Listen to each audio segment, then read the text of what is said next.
bakit hindi naka-upload at hindi available ang PCMA ngayon? Pina-check ko.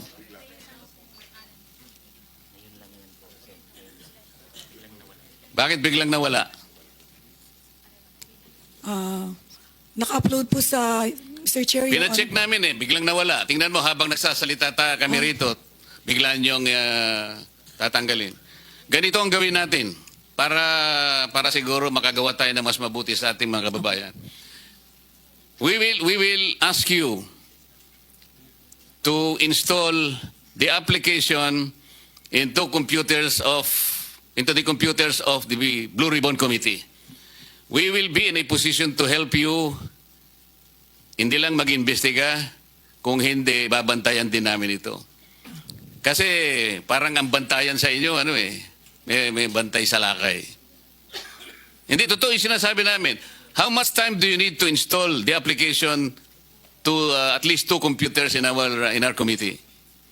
Tatanungin ko po yung owner ng PCMA na Bureau of Construction, Your Honor, Mr. Chair. Hindi ko po alam kung saan naka-upload. Yan sinasabi ninyo na nawala.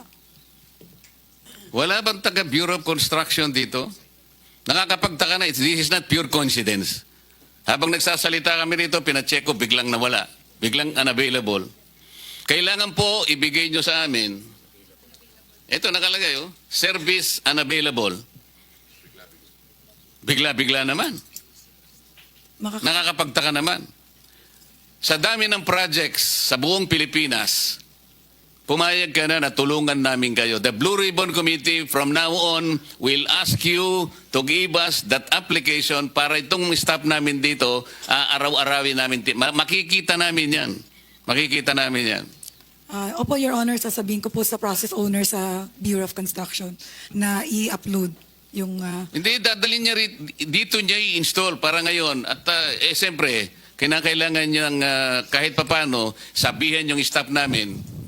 Marunong naman din makasama namin dito. Pero para lang walang sablay, kailangan i-install nyo. Opo. 2 sa computer dito at saka sa aking opisina para magkaintindihan tayo. Opo, Mr. Chair. Thank you.